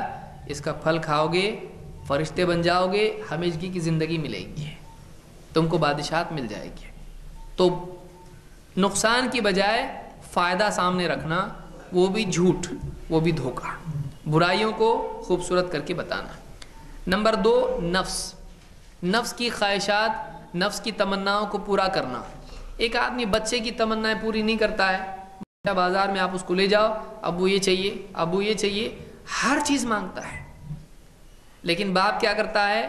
باپ چیزوں کو دیکھتا ہے، بچے کی تمناؤں کو بھی دیکھتا ہے، لیکن سب سے زیادہ نگاہ اس کی کس چیز پر ہوتی ہے؟ اپنی جیب پر، کہ سب لے لے گا تو میرے پاس بچے گا کیا؟ اس کی ساری خواہشات پوری کروں گا، یہ ایک دن لے کے کھلونا کھیلے گا، اگلے دن توڑ دے گا، اس کے اوپر میں اتنا خرچ کروں گا، کچھ فائدہ اس کا نہیں ہے۔ اس لیے بچے کو کیا کرتا ہے؟ بیٹا آج نہیں لینا، ہم آئندہ بھی لیں گے، یا یہ ہمارے کام کی چیز نہیں ہے، اس میں فائدہ نہیں ہے، اس میں نقصان ہے. کوئی بھی چیز اٹھا کے کھانے کے لیے مانگتا ہے، باپ چھین لیتا ہے اس کو. یہ دوائی ہے، یہ وہ گولی نہیں جو تمہارے لیے ہوتی ہے مٹھائی کی، یہ دوائی ہے، یہ کھاؤ گے تم کو نقصان ہوگا، اس کو کھانے نہیں دیتا ہے. تو نفس لذتوں کی وجہ سے ہر چیز ہڑپ کرنا چاہتا ہے. وہ اس چھوٹے بچے کی طرح ہے جو بالکل نادان ہے، جو اپنا بھلا برا نہیں جانتا ہے. باپ کیا کرتا ہے؟ باپ اس کی چاہت پوری نہیں کرتا ہے. اگر واقعی آدمی سمجھدار ہے تو اس کو اپنے نفس کی اس طرح کی چاہتوں کو پورا نہیں کرنا چاہیے. لیکن جو آدمی اس کی چاہت کو پورا کرتا ہے وہ اس بچے سے بھی زیادہ جاہل ہے، وہ اس بچے سے بھی زیادہ جاہل ہے. ایسے باپ کو کوئی آدمی سمجھدار نہیں کہے گا جو بچے کی ہر خواہش پوری کرتا ہے. لہٰذا وہ آدمی کیسے سمجھدار ہوگا؟ نفس کی ساری تمنائیں پوری کرتا ہے. تو دوسری چیز نفس ہے، اور نفس لذت اور راحت کی طلب کی وجہ سے گناہوں میں پڑتا ہے لذتوں کو حاصل کرنے کے لیے، اور راحت حاصل کرنے کے لیے فرائض کو چھوڑتا ہے. یہ اس پہ مجبور کرتا ہے. نمبر 3، دنیا کا سامنے ہونا. آدمی آخرت کو ٹالتا رہتا ہے اور دنیا کی لذتوں، دنیا کی ذمہ داریاں، دنیا کے کام، انہی میں پھنسا رہتا ہے اور دین پر عمل کرنے سے رہ جاتا ہے. بہت سارے لوگ نماز کیوں نہیں پڑھ رہے بھائی آپ؟ بھائی ٹائم نہیں ہمارے پاس. ٹائم نہیں آپ کے پاس؟ اتنی بڑی زندگی ملی آپ کے پاس ٹائم نہیں ہے؟ میں بہت بزی رہتا ہوں، میں دکان پہ کوئی بیٹھنے والا نہیں ہے. آپ کی قبر پہ آ کے بیٹھے گا وہ جو دکان پہ بیٹھنے والا ہے. آپ کون دفن کر کے چھوڑ کے چلے جائیں گے؟ لوگ مٹی ڈالیں گے، ہاتھ بھی جھٹکیں گے، وہ مٹی بھی گھر تک نہیں لے جانا ہے. ہاتھ جھٹک دیں گے، ہاتھ دھو دیں گے ادھر ہی. مٹی بھی ہم کو نہیں چاہیے، چھوڑ کے چلے جائیں گے، پلٹ کے بھی نہیں دیکھیں گے، اپنے ہاتھوں سے مٹی ڈال کے چلے جائیں گے. بیوی بچے، بیوی تو قبرستان تک بھی نہیں آتی ہے، اس کا رونا دھونا جو بھی ہوگا گھر کی 4 دیواری تک ہی رہے گا. اس کے بعد رشتہ دار آئیں گے، قبر میں ڈالیں گے، چلے جائیں گے. جن کے لیے تجارت کر کے اوور ٹائم کر کے اپنی زندگی برباد کر رہا ہے، کہاں تک کام آنے والے یہ لوگ؟ کیا قبر میں اس کے ساتھ بیٹھیں گے؟ کیا منکر نکیر کے سوال کے جوابات دیں گے؟ کچھ نہیں. تو آدمی آخرت کو ٹالتا رہتا ہے. دنیا کی ذمہ داریوں کا بہانہ، دنیا کے کام اور کاج اور یہ تجارتیں اور یہ سارے بہانے، ان کی وجہ سے آدمی کئی سالوں تک اللہ کا مجرم بنا رہتا ہے اور اسی حال میں دنیا سے بعض اوقات چلا جاتا ہے. تو یہ وقت ضائع کرنا سمجھداری نہیں ہے. آدمی آخرت کو سامنے رکھے، سمجھداری یہی ہے. نمبر 4، دنیا کی مصیبتیں. دنیا کی تکلیف کی وجہ سے آدمی گناہ بلکہ بعض اوقات شرک میں پڑ جاتا ہے. مثلا بیماری کا علاج کر رہا ہے، ڈاکٹر کے پاس جا رہا ہے، علاج نہیں ہو رہا ہے. قرآن و سنت والے پڑھ رہے ہیں، علاج نہیں ہو رہا ہے. کیا کرتے ہیں؟ کوئی آ کے بتاتا ہے کہ چلو ہمارے ساتھ چلو، گاڑی بھر کے لے جاتا ہے، میں کرایہ دیتا ہوں، میں ٹکٹ، میں پیٹرول ڈالتا ہوں، چلو میرے ساتھ. کہاں چلو؟ چلو فلانی درگاہ پہ چلو، فلانے بابا کے پاس چلو. لے جاتا ہے اور شرکیات اور کفریات سب کرتا ہے. کبھی علاج ہوتا ہے، کبھی نہیں بھی ہوتا ہے. ایسے علاج سے بیمار مرنا اچھا. مسلمان کی غیرت اتنی ہونا چاہیے کہ ہم بیماری میں مر جائیں گے لیکن ایسا علاج نہیں کریں گے جس میں شرک اور کفر ہو. تو یہ بھی ایک بہت بڑا سبب ہے. دنیا کی تکلیفوں میں آدمی شریعت کے سلسلے میں کمپرومائز کر لیتا ہے، یہاں تک کہ بعض اوقات عقائد میں بھی کمپرومائز کر لیتا ہے. یہ چوتھا سبب ہے. 5واں بری صحبت، اور 6ٹھا اللہ کی رحمت پر اعتماد کرنا. یعنی آدمی گناہ کرتا چلا جائے اور پھر اپنے آپ کو یہ تسلی دے کہ بھائی اللہ بڑا غفور و رحیم ہے، اللہ معاف کرنے والا ہے. اللہ تعالیٰ معاف کرنے والا ہے، یہ اللہ کی صفت ہے، لیکن اللہ تعالیٰ نے آپ سے اس طرح کا کوئی عہد نہیں کیا ہے کہ آپ کو معاف کرے گا. اللہ تعالیٰ رحم کرنے والا ہے، لیکن اسی کے ساتھ ساتھ اللہ تعالیٰ عذاب دینے والا بھی تو ہے. اللہ تعالیٰ نے قرآن میں کیا فرمایا؟ نبئ عبادی انی انا الغفور الرحیم وان عذابی هو العذاب العلیم. میرے بندوں کو اے نبی آپ بتا دو کہ میں بڑا غفور الرحیم ہوں، لیکن یہ بتا دو کہ میرا عذاب بڑا دردناک عذاب ہے. تو ایک آدمی اللہ کی صرف رحمت کو سامنے رکھے، یہ معرفت کا نقص ہے. اللہ کو پہچانا نہیں اس نے. جو صرف رحمت پر نگاہ رکھے اللہ کی، اس نے اللہ کو ادھورا پہچانا. اللہ کی رحمت پر بھی نگاہ ہو اور اللہ کے عذاب پر بھی نگاہ ہو، تب آدمی صحیح چلے گا، تب آدمی صحیح چلے گا. لہٰذا یہ 6 چیزیں ہیں جو آدمی کی گمراہی اور بے دینی کا سبب بنتی ہیں۔ اس کے علاج کے طور پر تفصیلی طور پر بات بتانے کی بجائے میں اختصاراً نکات آپ کو گنا دیتا ہوں تاکہ آپ اس کو ذہن میں رکھیں۔ اس کا علاج کیا ہے؟ نمبر 1، اللہ سے دعا کرنا، کیونکہ اللہ کی مدد کے بغیر آدمی کسی بھی مصیبت سے نجات، چاہے دنیا کی ہو، دینی ہو، آخرت کی ہو، کسی بھی مصیبت سے نجات حاصل نہیں کر سکتا ہے۔ اللہ سے دعا کرنا۔ نمبر 2، انسان کی نگاہ اس بات پر ہو کہ دنیا فنا ہونے والی ہے، یہاں کی لذتیں فنا ہونے والی ہیں، یہاں کی رشتہ داریاں سب کچھ چھوٹنے والی ہیں، کوئی اس کی قبر میں کام آنے والا نہیں ہے۔ تو دنیا فنا ہوگی اور باقی رہنے والی چیز آخرت ہے، چاہے نعمتوں کے اعتبار سے ہو یا عذاب کے اعتبار سے ہو یا زندگی کے اعتبار سے ہو۔ تو آدمی یاد رکھے کہ دنیا چھوٹنے والی ہے، یہاں کی نعمتیں چھوٹنے والی ہیں، آخرت باقی رہنے والی ہے، جانا آخرت میں ہے۔ نمبر 3، آدمی کو نیکیوں کی قدر اور قیمت معلوم ہو۔ پیسہ قبر میں نہیں آئے گا، حشر کے دن پیسہ ساتھ میں رہے گا نہیں، آخرت میں اگر کوئی چیز کام آنے والی ہے تو وہ ایمان اور عمل ہے۔ نیکیاں آخرت کی کرنسی ہیں، اگر نیکی آدمی کے پاس نہیں ہے، ایک نیکی بھی کم پڑ جائے آدمی جہنم میں جا سکتا ہے۔ تو یہ وقت ملا ہے نیکیاں کمانے کا۔ پیسے کمانے کے لیے دنیا کی زندگی اللہ نے نہیں دی، پیسے تو دنیا کی ضرورت ہیں، لیکن اصل جو وقت دیا ہے اللہ تعالیٰ نے وہ نیکی کمانے کے لیے دیا ہے۔ تو ایک آدمی یہاں سے مثلا دنیا میں مثال دیکھیے، آدمی یہاں سے سعودی چلا جائے اور وہاں پر سعودی کے جو ہے یعنی بس کے ٹکٹ یا ٹرین کے ٹکٹ جمع کرنا شروع کر دے، راستے میں سے کاغذات جمع کرنا شروع کرے، پرچے جمع کرنا شروع کر دے، اور وہاں سے وہی لے کے یہاں پہ آ جائے اور پیسہ نہ کمائے، سب لوگ اس کو جاہل کہیں گے۔ تو وہاں پیسہ کمانے کے لیے گیا تھا، کاغذات جمع کرنے کے لیے گیا تھا، وہاں کے سب پمفلٹ جمع کر لے، کوئی بھی پروگرام ہو رہا ہے اس کے پمفلٹ جمع کر کے یہاں لے آئے اور پیسہ نہیں لائے، لوگ کیا کہیں گے؟ اس کو جنون ہو گئے، پاگل ہو گئے، اس نے سارا وقت برباد کر دیا۔ یہ کاغذوں کا کیا کریں گے؟ تو پروگرام ہو گئے، اب یہاں کیا کام آئے گا؟ یہ پوسٹر، یہ پمفلٹ کیا کام کے؟ یہ خط کے ٹکٹ کیا کام کے؟ کچھ کام کا نہیں ہے، کاغذات کچھ کام میں نہیں آنے والے، نوٹ لاتا تو کچھ کام بنتا ہے۔ تو جیسے وہاں کا معاملہ ہے، سعودی اور ہندوستان کا معاملہ ہے، اس سے بڑھ کے دنیا اور آخرت کا معاملہ ہے۔ یہاں سے سارے نوٹ جمع کر کے قبر میں آنے والا نہیں ہے، یہاں سے نیکیاں جمع کر کے آخرت میں جانا ہے۔ تو آدمی کو نیکیوں کی قدر ہو کہ ایک ایک نیکی کتنی قیمتی ہے، وہ جہنم میں لے جانے کا سبب بن سکتی ہے، اگر کم ہو گئی تو نیکی اگر ایک بھی کم پڑ جائے جہنم میں جا سکتا ہے۔ نمبر 4، آدمی کے اندر نفس کے خلاف مجاہدہ کرنے کا عزم ہو، اتنا آدمی عاجز نہ ہو کہ نفس کا غلام بن جائے، اس کی اپنی عزت اس کو معلوم ہو، اس کے اندر یہ عزم ہو کہ میں نفس کو پابند کروں گا۔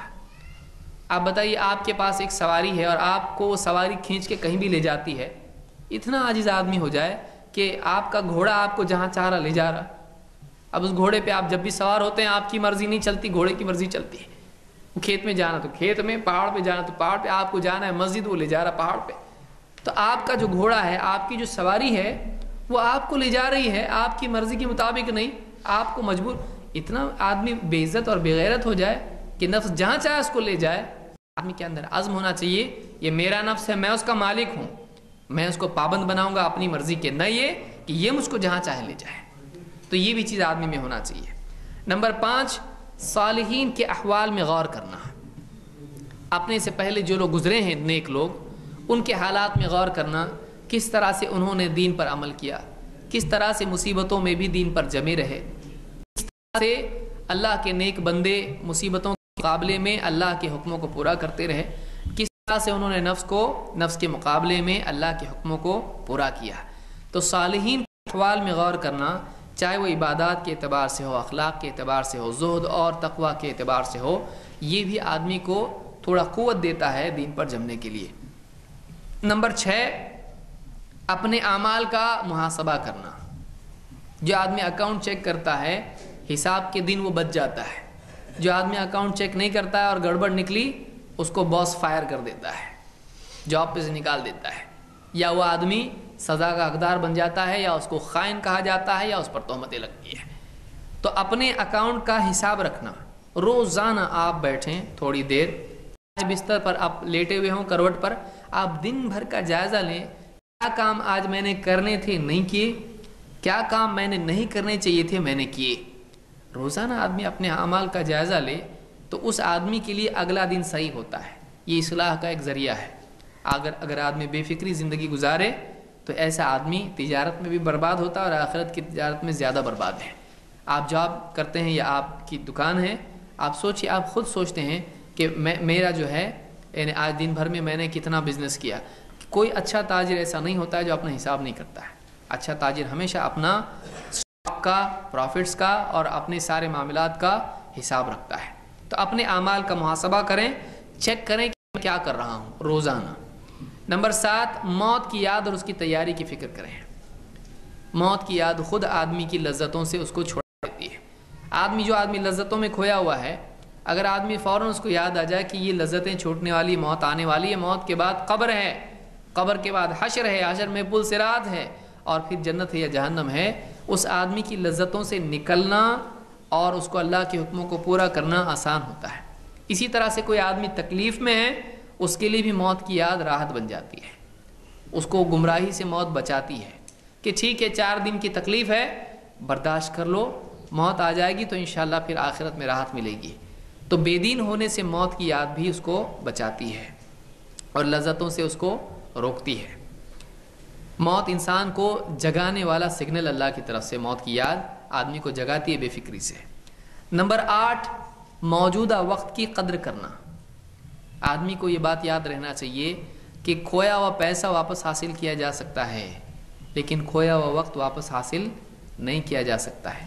کتنے لوگ ہیں دنیا میں ان کی پراپرٹی پوری آگ میں، طوفان میں، سیلاب میں یا فساد میں برباد ہو گئی، کچھ سالوں کے اندر واپس سے وہ ویسی ہو گئے جیسے پہلے تھے۔ لیکن انسان جس نے اپنی جوانی گنوا دی، وہ بوڑھا ہونے کے بعد واپس جوانی لا کے دکھا دے، نہیں ہو سکتا ہے۔ وقت بہت قیمتی نعمت ہے، ایک ایک منٹ قیمتی ہے۔ قبر میں جانے کے بعد میں وہ منٹ آدمی حاصل نہیں کر سکتا ہے۔ ایک آدمی کو جو دنیا میں کفر کے ساتھ چلا گیا آخرت میں، اس کو 1 منٹ دے دیا جائے، اس 1 منٹ میں اشہد اللہ الہ الا اللہ، اشہد ان محمد رسول اللہ کہے، وہ جنتی ہے، وہ ہمیشہ کا جہنم سے بچ جائے گا، ہمیشہ کی جہنم سے وہ بچ جائے گا۔ 1 منٹ کتنا قیمتی ہے، جہنمی کو جنتی بنا سکتا ہے، گناہ گار ہے 1 منٹ میں توبہ کر سکتا ہے۔ تو وقت کی قدر کرنا، ملے ہوئے وقت کو غنیمت جان کر اس کو صحیح استعمال کرنا۔ 9، اللہ کے خوف کو بھی امید کے ساتھ جمع کرنا، بے فکری نہیں بلکہ اللہ سے امید رکھنا کہ اللہ مغفرت کرنے والا ہے، لیکن اسی کے ساتھ ساتھ کرنا بھی کہ کہیں میری کسی بات پر اللہ نے پکڑ لیا تو بہت ہی مصیبت ہو جائے گی۔ تو اللہ سے امید بھی رکھنا اور اللہ سے ڈر بھی رکھنا۔ اور 10، اس بات کا خیال رکھنا کہ اللہ کے پاس صحیح سلامت دل لے کر جائیں۔ اس بات کو یاد رکھنا کہ گناہوں کا اثر آدمی کے دل پر پڑتا ہے، جب دل گندا ہو جاتا ہے تو اللہ کی معرفت خراب ہو جاتی ہے، اللہ سے آدمی غافل ہو جاتا ہے، گناہ کا کرنا آسان ہو جاتا ہے۔ ایک آدمی کا دل صاف ستھرا ہو، یہ دنیا کی لذت ہے، دنیا میں اللہ کا تعلق ملنا یہ دنیا میں سب سے بڑی لذت ہے۔ لیکن جب آدمی کا دل خواہشات سے بھرا ہوا رہتا ہے، گناہوں کے دھبے اس پر پڑے ہوئے ہوتے ہیں، تو پھر دھیرے دھیرے دھبے لگتے لگتے لگتے جب دل کو صاف نہیں رکھتا ہے، ایسا دل ہدایت سے محروم ہو جاتا ہے۔ کلا بل ران علی قلوبہم ما کانوا یکسبون، اللہ نے کہا بلکہ ان کے دلوں پر ان کے گناہوں کی وجہ سے، ان کے اعمال کی وجہ سے زنگ لگ گیا۔ آدمی گناہ کرتے کرتے کرتے اس کا دل پورا کالا ہو جاتا ہے۔ پھر جب آدمی کا دل ایسا ہو جاتا ہے تو اس پر اللہ کی طرف سے جو ہدایت کے معاملات ہوتے ہیں اثر نہیں کرتے ہیں۔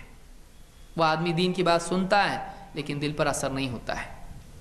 تو کتنے لوگوں کا حال آپ نے دیکھا ہوگا کہ دلوں پر اثر ہی نہیں ہوتا نصیحت کا، بلکہ دوسرے روتے ہیں تو ان کو رونا نہیں آتا ہے، دعا کرتا ہے تو اس کو اللہ سے کچھ رغبت نہیں ہوتی ہے، آخرت کی بات سنتا ہے تو آخرت کی طرف دل نہیں پلٹتا ہے۔ تو ایسا آدمی جو ہے، آدمی کا دل کیا ہو جاتا ہے، پھر سخت ہو جاتا ہے، اس پر دھبے لگ جاتے ہیں گناہوں کے۔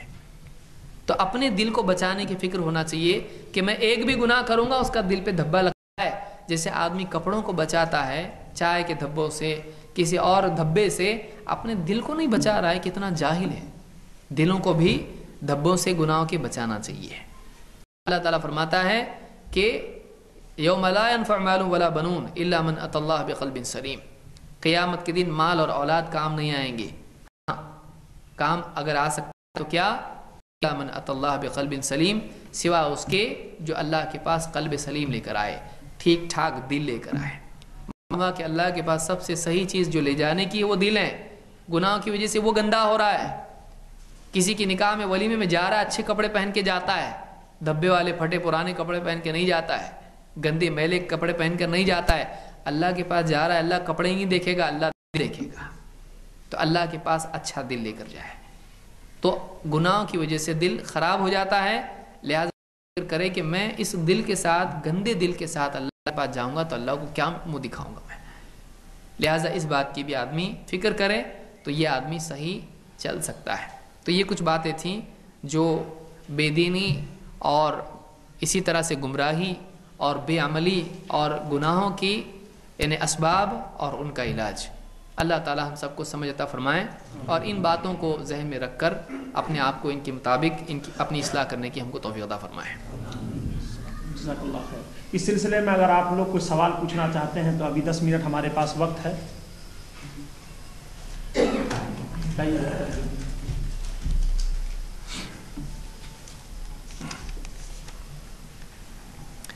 سوال ہے کہ انسان تقوی کیسے پیدا کرے، طریقہ نجات. یعنی نجات کے لیے ضروری ہے کہ آدمی کے پاس تقوی ہو. اللہ تعالیٰ نے قرآن کریم میں جنت انہی لوگوں کے لیے ذکر کی ہے جو متقی ہیں.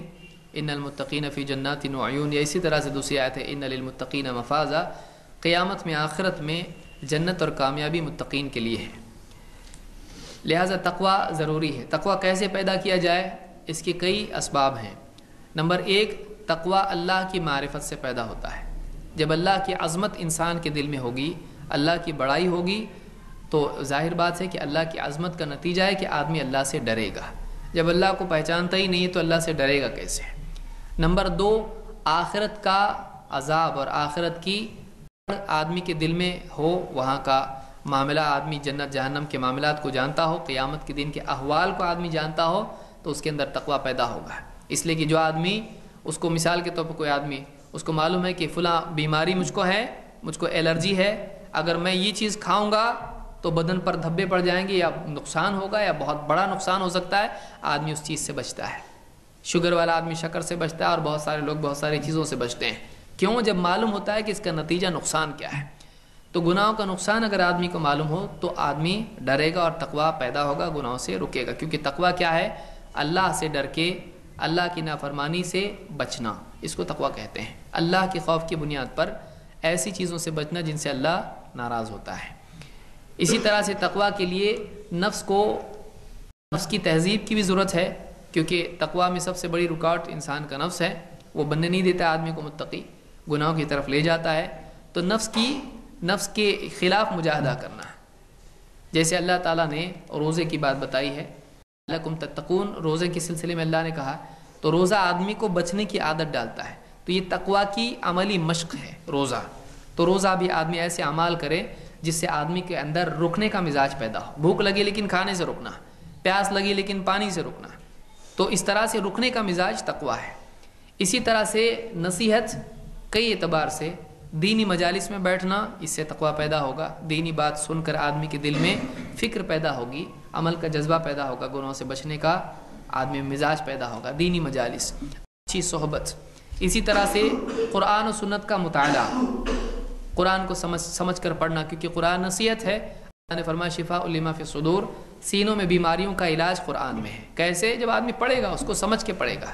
واعظ و نصیحت ہے، وہ آدمی کو سدھارتا ہے قرآن.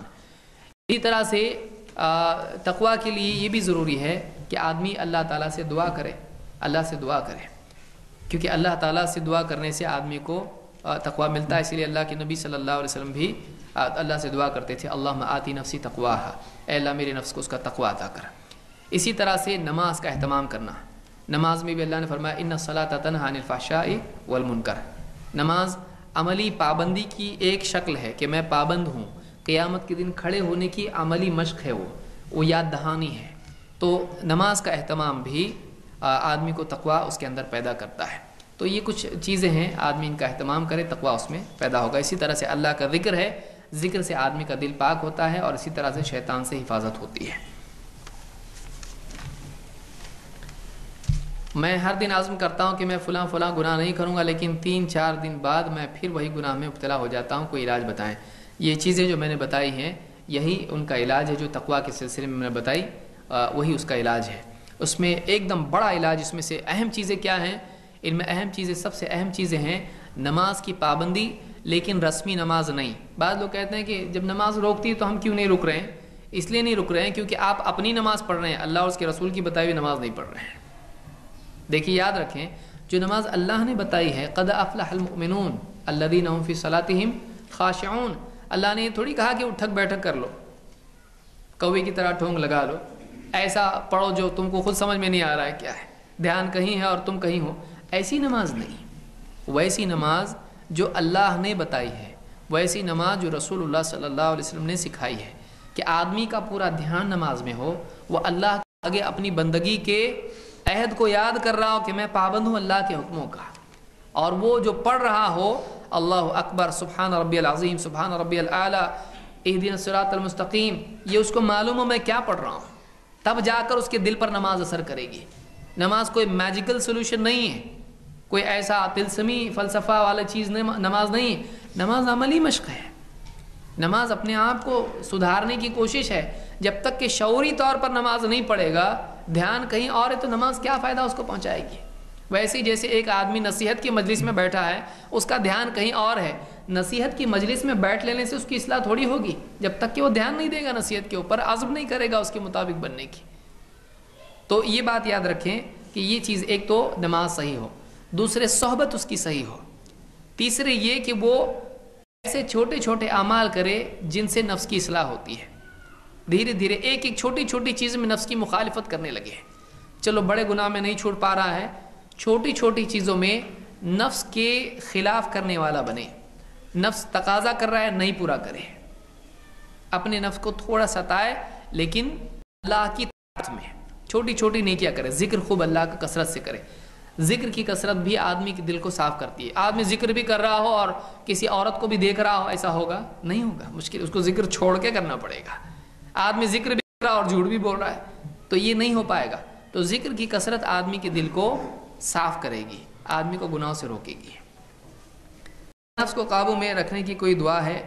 جیسے میں نے دعا بتائی، اللہم آتی نفسی تقواہا، تو یہ جو دعا ہے، جو پوری دعا ہے، حدیث کی کتابوں میں ملے گی آپ کو، اس کو آپ لکھ کے لے لیں اور اس کو آپ یاد کریں اور اس کو اس کے ذریعے سے دعا مانگیں۔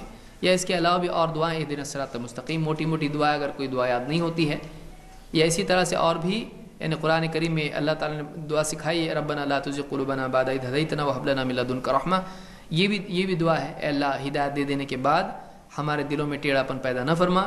تو اس طرح کی جو بھی دعائیں ہیں جن میں تقویٰ کی یا نفس کی اصلاح کی یا ہدایت کی دعائیں ہیں، آپ وہ دعا مانگیں۔ اللہم اعنی علی ذکرک و شکرک و حسن عبادتک، یہ بھی دعا ہے جس میں ایک آدمی کو دین پر جمنے کی بات اس دعا سے ملتی ہے۔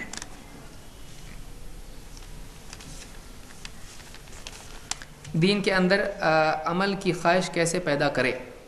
دیکھیے، عمل کی رغبت کیسے پیدا ہوگی؟ عمل کی قیمت معلوم ہوگی۔ پیسے کی رغبت کے لیے کوئی کورس کرنا پڑتا ہے؟ نہیں، ہر ایک کو معلوم ہے پیسہ۔ آپ بتائیے کوئی ہے دنیا میں ایسا کورس کرنے والا، پیسے کی اہمیت سمجھانے کے لیے کورس؟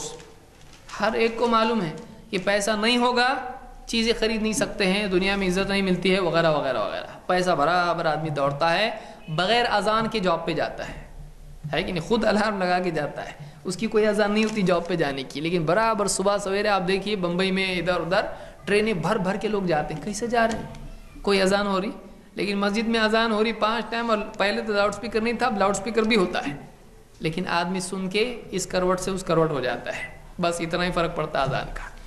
کیوں ایسا ہے؟ نماز کی اہمیت کیا ہے، اس کی فضیلت کیا ہے؟ تو اعمال کے سلسلے میں اللہ کے نبی صلی اللہ علیہ وسلم نے جہاں اعمال کے احکام بتائے ہیں، وہیں اعمال کے فضائل بھی بتائے ہیں کہ اس عمل کی کیا فضیلت ہے، دنیوی اعتبار سے اس کا فائدہ کیا ہے، آخرت میں اس کا انجام کیا ہے، نیکیوں کو چھوڑنے کی برائی کیا ہے، گناہوں کو کرنے کا نقصان کیا ہے۔ تو گھروں میں، مسجدوں میں ہمارے یہاں اس بات کا التزام ہونا چاہیے کہ نیکیوں کے کرنے میں کیا فضیلت ہے، برائیوں کے کرنے میں کیا نقصان ہے۔ یہ جب تک کہ کثرت سے ہم نہیں پڑھیں گے، عمل کی رغبت پیدا نہیں ہوگی۔ آپ دیکھیں حافظ منذری نے کتاب لکھی ہے الترغیب و ترہیب، 5 جلدوں میں وہ کتاب ہے. 5 جلدوں میں یہ کہاں سے آیا؟ گھر سے حدیثیں لائی ہیں؟ نہیں، اللہ کے نبی صلی اللہ علیہ وسلم کی حدیثیں ہیں. معلوم ہوا کہ اللہ کے رسول صلی اللہ علیہ وسلم اعمال کی فضیلت اتنی زیادہ بیان کرتے تھے. کیوں؟ تاکہ لوگوں میں عمل کا جذبہ پیدا ہو. تو عمل کی رغبت کیسے پیدا ہوگی؟ جب عمل کی اہمیت معلوم پڑے گی، عمل کا فائدہ دنیا اور آخرت کے اعتبار سے معلوم پڑے گا. لہٰذا گھر میں اور مسجدوں میں اس طرح کا اہتمام ہونا چاہیے کہ کوئی معتبر کتاب، ایسی کتاب نہیں جس میں ضعیف اور جھوٹی حدیثیں، قصے، کہانیاں جھوٹے ہوں، ایسی کتاب جس میں صحیح حدیثیں ہوں، معتبر روایات ہوں اور صحیح قصے ہوں، ثابت شدہ چیزیں اس میں ہوں، قرآن کی آیات ہوں کہ اعمال کی کیا فضیلت ہے. اس کو پڑھیں، اس سے عمل کی رغبت پیدا ہوگی. عورتوں کے فتنے سے کیسے بچیں؟ عورتوں کے فتنے سے بچنے کے لیے کئی وسائل ہیں. نمبر 1، نکاح کر لیں. سب سے پہلا اس کا حل اور سب سے پاورفل حل. اسی لیے اللہ کے نبی صلی اللہ علیہ وسلم نے کیا فرمایا کہ نکاح آدمی کی نگاہ کو جھکا دیتا ہے. احسن للفرج و اغض للبصر، نگاہ جھکا دیتا ہے، شرمگاہ کی حفاظت سے ہو جاتی ہے. نمبر 1 اس میں نکاح ہے. نمبر 2، نگاہ کی حفاظت ہے. نگاہ کو پھیر دیں. جب بھی کسی عورت پر نگاہ پڑے، اگر اس نگاہ کو باقی رکھے گا، دل میں جذبات پیدا ہوں گی، خواہشات پیدا ہوں گی اور آدمی گناہ کی طرف بڑھے گا. اپنی نگاہ کو پھیر دیں. اسی طرح سے شیطان کی فتنے سے پناہ مانگیں. اعوذ باللہ من الشیطان الرجیم. دل میں آنے والا وسوسہ اس سے نکل جائے گا. نماز کا اہتمام وغیرہ جو بھی چیزیں ہیں، روزہ ہے، اس کا اہتمام کرے. اس سے عورتوں کے فتنے سے آدمی بچ سکتا ہے. سوال ہے کہ برائے کرم بتائیں کہ نماز برائیوں سے کس طرح روکتی ہے. دیکھیے، اللہ نے فرمایا کہ ان الصلاۃ تنہی عن الفحشاء والمنکر. اس میں منع کرنے کی نسبت اللہ نے نماز کی طرف کی ہے. نماز منع کرتی ہے، روکتی ہے. نماز کا روکنا کس اعتبار سے ہوتا ہے؟ ایسا نہیں کہ نماز پڑھ لی اور رک گیا، ایسا نہیں ہوتا ہے. وہ بٹن کی طرح نہیں ہے، بلکہ نماز آدمی کو واعظ و نصیحت جو نماز میں ہے، اور قولی و قلبی و عملی، ہر اعتبار سے بندگی کا جو اہتمام ہے اس میں. دیکھیے، نماز کے لیے مثال کے طور پر آپ مسجد میں آتے ہیں، اذان سنی آپ نے، آپ اپنے گھر سے، اپنی دکان سے نکل کے مسجد میں آئیں. یہ اس بات کی یاد دہانی ہے قیامت کے دن سور پھونکا جائے گا جیسے اذان ہو رہی ہے، اور لوگ اپنی قبروں سے نکلیں گے. آپ گھر سے، اپنی دکان سے نکل کے آئے، یاد دہانی کہ دیکھو ایک دن آنے والا ہے کہ ایک سور پھونکا جائے گا اور لوگ اپنی قبروں سے نکلیں گے. نماز میں مسجد میں آئے اور آ کے کھڑے ہو گئے صف در صف. کس کی یاد دہانی ہے؟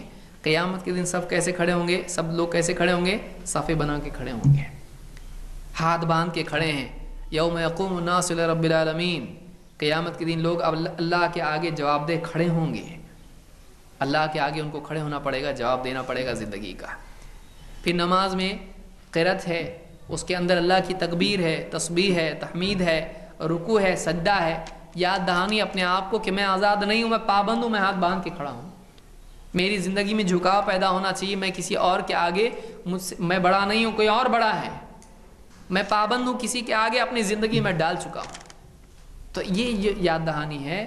یہ نماز میں عملی مشق ہے اس بات کی، قول کے ذریعے سے اور جسم کے ذریعے سے، اور اپنا دل اگر اس میں رکھتا ہے آدمی، تو جب یہ یاد آئے گا اس کو، آخرت یاد آئے گی، اللہ کی بڑائی اور اپنی جواب دہی کا احساس، زندگی بدلے گی اس کی. نماز بٹن نہیں ہے آپ بٹن دبا رہے، دن میں 5 مرتبہ سدھر گئے. وہ کوئی ٹیبلٹ نہیں کہ کھا لیا آپ نے اور آپ صحیح ہو گئے، ایسا نہیں ہے. نماز اپنے آپ کو یاد دلانا ہے کچھ چیزوں کو. اس طرح سے نماز روکتی ہے. بہت سارے لوگ 50-50 سال تک نماز پڑھتے لیکن گناہوں میں لت پت رہتے ہیں. کیوں؟ نماز رسمی ہے، نماز رسمی ہے.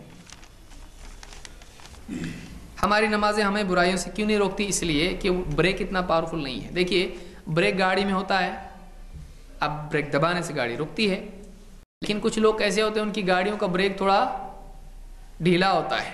اس لیے دوسرے کو جب گاڑی چلانے کے لیے دیتے ہیں تو کیا بولتے ہیں؟ بریک پہلے سے دبا کے رکھنا، اس کا بریک کیا ہے؟ کمزور ہے، بریک پاورفل نہیں ہے، اس کا ارجنٹ بریک نہیں ہے، اس کا بریک کیسا ہے؟ گھس گیا ہے. لہذا تم دباؤ گے بھی تو دور جا کے گاڑی رکے گی. تو کچھ لوگوں کا بریک ایسا ہوتا ہے. تو نماز جو ہے اتنی پاورفل اس کی نہیں ہوتی ہے کہ اس کو ایک دم روک دے برائی سے. اس کی نماز اسی کچے بریک کی طرح ہوتی ہے کہ وہ پڑھتا ہے لیکن پھر وہ گناہ تک جا کے رکتا ہے، کہیں گناہ میں چلا بھی جاتا ہے. کیا شرابی کے گھر کا کھانا پینا جائز ہے یا نہیں؟ شرابی کی کمائی اگر جائز ہے تو اس کا کھانا پینا جائز ہے، لیکن اس کو تنبیہ کے طور پر اس سے قطع تعلق کرنا بھی ایک طریقہ ہے کہ اگر کوئی شرابی ہے اور شراب پیتا رہتا ہے اور آپ اس سے تعلق اسی طرح سے بنائے ہوئے ہو، یہ بھی مناسب نہیں ہے۔ اب یہاں پر یہ ہے کہ اگر آپ کے اس سے تعلق توڑنے سے اگر وہ سدھرتا ہے تو آپ تھوڑے دن اس سے ناراض ہو جائیں تاکہ وہ سدھر جائے، لیکن اگر آپ کو ایسا لگتا ہے کہ آپ اس سے تعلق توڑ دو گے تو آج ایک پی رہا ہے کل دو پیے گا، کوئی روکنے والا بھی نہیں اس کو، تو ایسے آدمی سے تعلق توڑنا نہیں چاہیے۔ شیخ عثیمین نے یہ بات کہی ہے، لوگوں سے تعلق توڑنا اس کا مقصد لوگوں کی اصلاح ہے۔ اگر کسی سے تعلق توڑنے سے وہ ڈر کے سدھر جاتا ہے کہ آپ سے تعلق توڑنا اس کو گوارا نہیں ہے، تو آپ اس سے تعلق بات بند کرنا، سلام بند کرنا، یہ حل ہے اس کے لیے کہ وہ ڈر کے آپ کی محبت میں گناہ چھوڑ دے گا، آپ کو نہیں چھوڑ سکتا ہو۔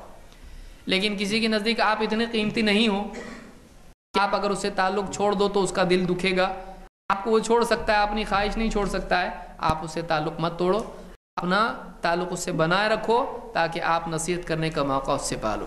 یہ حکمت ہے ترک تعلق میں۔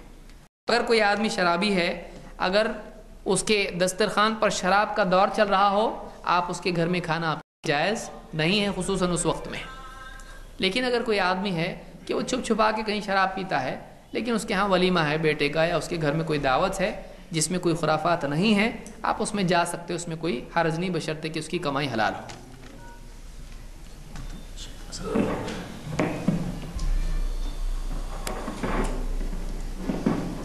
جزاک اللہ فاحسن الجزاء۔ معزز حاضرین، اذان ظہر کا وقت ہو چکا ہے، اس لیے ہم اپنے پروگرام کو یہیں پر ختم کرتے ہیں۔